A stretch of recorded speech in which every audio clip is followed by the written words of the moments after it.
Bienvenue voyageurs dans la caravane de la Gitane sans filtre. Je suis ravie de vous retrouver pour l'analyse de la nouvelle lune du 29 janvier 2025 qui aura lieu dans l'énergie du Verseau à 13h35 heure de Paris, 12h35 temps universel. J'espère que vous allez bien. On a eu un début d'année un petit peu chaotique, un peu en dents de scie, toujours quand même sur les énergies de fin 2024. Et cette lunaison là en Verseau, elle agit comme un véritable souffle de libération qui pourrait enfin annoncer le vrai départ de 2025. Alors les énergies se mettent en place, on va le voir. Nous commençons sans doute à voir le bout du tunnel, même si il y a encore pas mal de rétrogradation, mais ça y est, on sent quand même que les choses avancent. Cette vidéo donc est l'analyse générale des dynamiques en cours pendant cette prochaine quinzaine. Je posterai le 29 janvier les horoscopes signe par signe pour voir plus précisément dans quel secteur de votre thème s'initie ce nouveau démarrage. Donc un nouveau cycle de 15 jours pour initier de la nouveauté jusqu'à la pleine lune en Lion du 12 février. Donc ce Verseau, eh bien, il va initier tout ce qui sera en accord avec nos valeurs, avec nos projections à long terme, peut-être inclure de nouvelles relations plus en accord avec nos systèmes, mais il s'agira de garder sa posture juste puisqu'il y aura donc cette pleine lune en Lion qui nous demandera de jauger comment nous nous sommes positionnés pendant 15 jours avec ni trop d'ego ni trop peu, et nous serons peut-être confrontés à cela donc au moment de la pleine lune, savoir quel ego est projeté dans le temps, dans nos idéaux, dans les groupes auxquels nous nous rallions. Donc une nouvelle lune, c'est toujours un nouveau démarrage, c'est un moment de subjectivité intense où les énergies nous propulsent en avant. La Lune et le Soleil se rejoignent donc en Verseau, symbole d'union entre notre conscience et notre subconscient. Cette conjonction, elle nous invite à embrasser cette énergie d'innovation, de libération, peut-être de rébellion constructive. C'est donc un moment idéal pour initier les choses, que ce soit des projets qui reflètent votre désir d'émancipation, de renouveau ou certaines relations. Et on pourrait vraiment boucler un cycle. Je parlais en début de vidéo enfin de ce démarrage d'année, et si l'on additionne les chiffres de la date de ce 29 janvier, eh bien, on obtient l'arcane du monde. Donc pour boucler vraiment tout un cycle là et se préparer à accoucher d'une nouvelle version de nous, beaucoup plus alignée à nos valeurs avec le Verseau. Uranus maîtrise cette période, elle est toujours rétrograde dans l'énergie du Taureau pour nous permettre d'effectuer la révision nécessaire de nos fondations matérielles, de notre ancrage à la matière. Uranus rétrograde nous pousse à reconsidérer nos bases, notre relation à la sécurité, par certains bouleversements toujours avec Uranus. Donc cette période, elle va nous encourager à innover dans notre manière de gérer nos ressources, de trouver de nouvelles façons de nous ancrer tout en restant ouverts au changement. Alors pas mal d'aspects harmonieux quand même pendant cette période, puisque Uranus est en aspect de sextile à Neptune qui est conjoint au nœud nord qui vient de passer en Poisson. Donc il s'agira peut-être de trouver des solutions ensemble. Ce sextile, il facilite la collaboration, l'émergence de solutions collectives, empreintes de plus de compassion, de plus d'empathie, peut-être de plus de spiritualité. Cette conjonction de Neptune au nœud nord en Poisson, elle vient amplifier cette dynamique pour nous guider, nous capter là vers un futur plus aligné avec nos idéaux les plus élevés.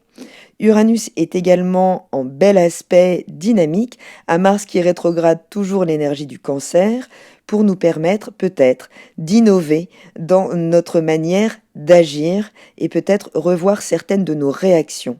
Cet aspect, il suggère une réévaluation profonde de nos actions, de la direction de notre colère, de nos engagements dans nos combats. Mars rétrograde en Cancer nous invite à revenir sur certaines blessures émotionnelles qui peuvent être ancrées depuis longtemps pour transformer nos frustrations en puissance créative, en adoptant une approche plus intuitive face aux défis. Vénus en Poisson, alors c'est l'hyper-empathie, là il y a plus de limite vraiment, et surtout elle est en trigone, donc en aspect d'harmonisation à Mars également, pour mener nos combats avec peut-être plus de douceur. Vénus en Poisson, en harmonie donc, elle vient vraiment adoucir là ce qui pourrait être un peu belliqueux. Donc cette configuration, elle encourage des actions motivées par l'amour, par la compassion, par l'empathie, par la compréhension, pour transformer une certaine douleur en compréhension, en guérison, plutôt qu'en confrontation. Cette nouvelle lune, elle est également en trigone à Jupiter qui rétrograde en Gémeaux pour retrouver une forme d'expansion aussi, retrouver un peu d'espace intérieur. C'est comme un baume qui vient se poser là sur certaines frustrations qu'on a pu connaître socialement avec Jupiter qui rétrograde et nous demande d'étudier comment on répartit notre énergie au niveau social. Il y a l'idée avec cette rétrogradation de peut-être moins interagir, mais de manière plus profonde, plus qualitative. Jupiter, donc rétrograde l'énergie du Gémeaux, où elle est en exil, elle est opposée au signe qu'elle maîtrise, mais pour nous offrir une opportunité d'expansion mentale, spirituelle. Elle favorise l'apprentissage, la communication, l'ouverture d'esprit, tout en nous incitant à revisiter, à réintégrer peut-être certaines leçons du passé pour mieux avancer. Autre aspect notable pendant cette période, c'est la conjonction de Mercure-Pluton dans cette énergie du Verseau. Le Verseau propose de toute façon une libération qui peut être assez radicale de schémas anciens. C'est la libération des contraintes du Capricorne et de Saturne. Donc c'est toute une période qui nous encourage à venir briser certaines chaînes de perfectionnisme en rapport avec les nœuds lunaires, on va le voir, pour explorer peut-être de nouvelles voies plus intuitives. Mercure représente le mental, la communication, et conjoint à Pluton, il agit comme une forme de scalpel psychique, là, pour découper certaines illusions, trancher dans certains schémas inconscients. En Verseau, il amène des idées innovantes, des révélations soudaines, ou même des remises en question qui peuvent être assez brutales pour servir de déclencheur. Donc ça peut passer par une conversation, une lecture, un événement marquant qui peut faire émerger une vérité enfouie. Enfouie parce que tout ne sera peut-être pas évident à déceler pendant cette période. En temps normal, je monte la carte sans précision géographique pour analyser essentiellement les dynamiques des planètes en signe dans leur manière d'interagir entre elles. En créant cette carte sur les coordonnées géographiques de Paris, eh bien, nous observons des axes interceptés. Les axes interceptés sont des signes où il n'y a pas de démarrage de secteur, de maison. Donc, ils sont englobés entre deux autres énergies, ce qui les rend parfois plus difficiles à contacter. Ce sont des considérations d'ordre karmique, souvent, les nœuds interceptés, et ça ne parlera pas à tout le monde. Donc là, c'est important puisque les nœuds lunaires qui viennent de changer de signe, donc le nœud nord est entré en Poisson, le nœud sud est entré en Vierge, sont également interceptés. C'est-à-dire que finalement, ce que nous maîtrisons déjà avec ce nœud sud, peut-être nous retient en arrière. Donc l'hypercontrôle, la recherche de perfection, le détail qui peut parfois nous empêcher de voir l'ensemble du cadre. Donc ce nœud sud intercepté peut nous montrer là où nous nous cramponnons à des routines ou à une vision un peu trop terre-à-terre des choses, un peu étriquée, tout en étant frustrés par la sensation que ça ne suffit pas. Le nœud nord en Poisson nous invite à quoi? Au lâcher-prise, à la reconnexion à l'intuition, à la foi, à l'abandon, à des forces plus vastes. L'interception, elle nous fait comprendre que cette évolution, elle n'est pas si simple d'accès, qu'il peut y avoir des zones floues, comme si cette quête d'unité, de transcendance, était encore bloquée, empêchée, peut-être par des peurs inconscientes, peut-être par l'attachement trop grand à des certitudes trop ancrées. C'est là que ce bélier-balance qui est intercepté, donc en toile de fond, et qui vient donc amplifier cette dynamique intérieure un peu conflictuelle, puisque le bélier intercepté, il peut rendre plus difficile l'affirmation personnelle, la prise de décision claire, et la balance en face, interceptée fatalement elle aussi, peut nous faire hésiter, nous retenir dans certaines relations déséquilibrées, ou face à des attentes sociales pesantes. En fait, cet axe, il vient mettre en lumière une forme de tiraillement entre indépendance et collaboration qui peuvent jouer, mais comme en arrière-plan. On y ajoute donc les nœuds interceptés, ça devient une invitation vraiment à équilibrer le lâcher-prise spirituel en Poisson avec le service concret de l'énergie de la Vierge, tout en trouvant notre propre centre dans nos relations à travers nos actions. Donc on pourrait ressentir individuellement ou collectivement une forme de conflit entre contrôle et abandon. L'axe Poisson Vierge, il montre de toute façon un tiraillement avec ce besoin de tout maîtriser de la Vierge et la nécessité de lâcher un peu du lest en Poisson. L'interception, elle pourrait nous faire remonter des frustrations un peu sourdes, comme si on savait au fond ce qu'il faut faire, mais que quelque chose nous retient encore pour y parvenir.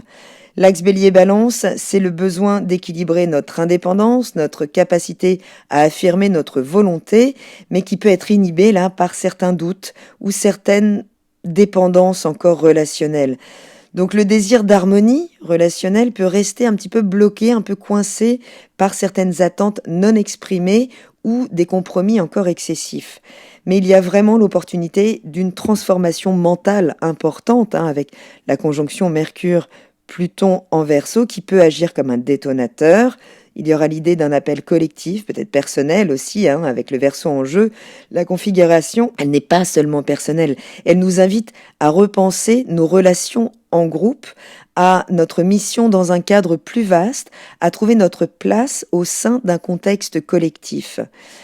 Donc du baume au cœur, je disais quand même beaucoup d'aspects qui vont nous permettre de trouver plus de fluidité. Cette période peut vraiment nous permettre de nous libérer de vieux schémas, de lâcher prise, mais on peut y être contraint à se lâcher prise, pas comprendre tout de suite que c'est pour le meilleur, et finalement en mesurer tous les avantages dans le temps. L'idée, c'est d'accompagner peut-être cette reprogrammation de notre mental, cette conjonction Mercure-Pluton, elle est idéale pour dénouer certaines croyances limitantes en nous posant les bonnes questions. Pourquoi j'ai peur de lâcher le contrôle? Quelle vérité ai-je peur de regarder en face? Cette configuration, c'est une invitation à plonger en profondeur dans certains schémas karmiques, à libérer certains blocages relationnels et à équilibrer contrôle et foi.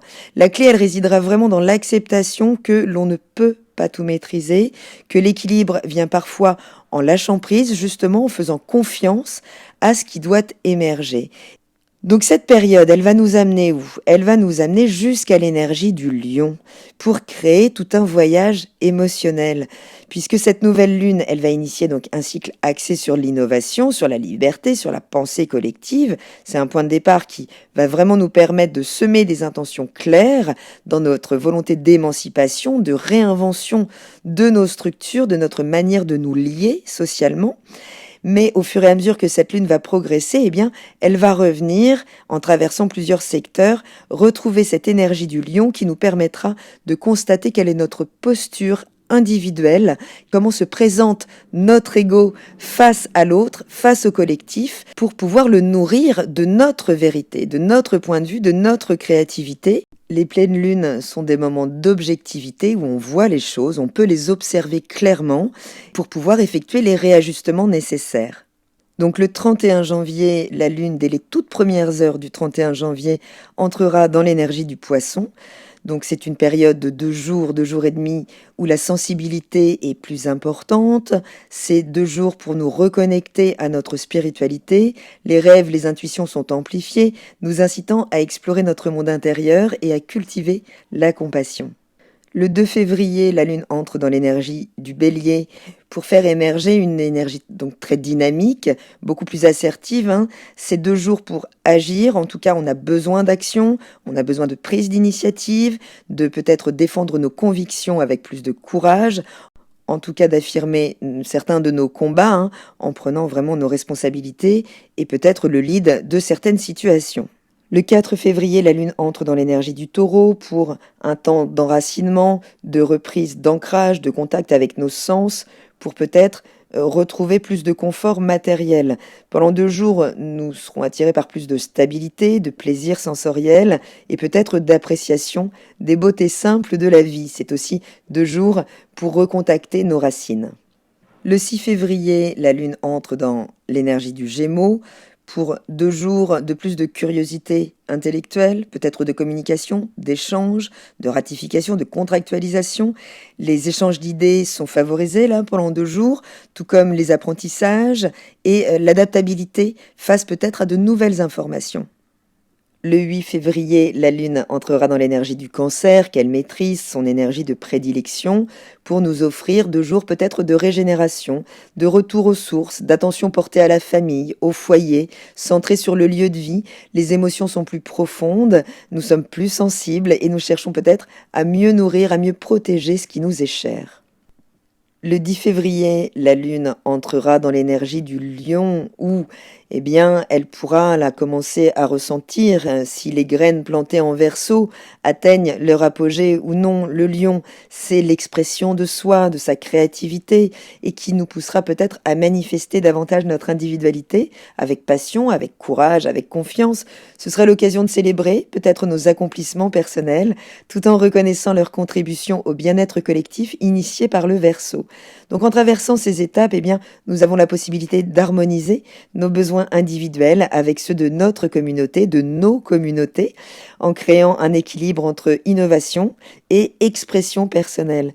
Donc ce cycle, il nous rappelle que chaque phase est essentielle à notre croissance émotionnelle et spirituelle, et ce voyage lunaire, eh bien, il peut nous guider vers une compréhension plus profonde de nous-mêmes et des liens qui nous unissent aux autres.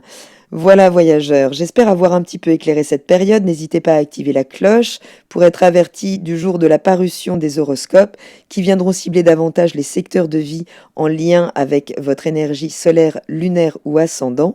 D'ici là, portez-vous pour le mieux. Je vous embrasse, prenez bien soin de vous et je vous dis à très bientôt dans la caravane de la Gitane sans filtre. Salut!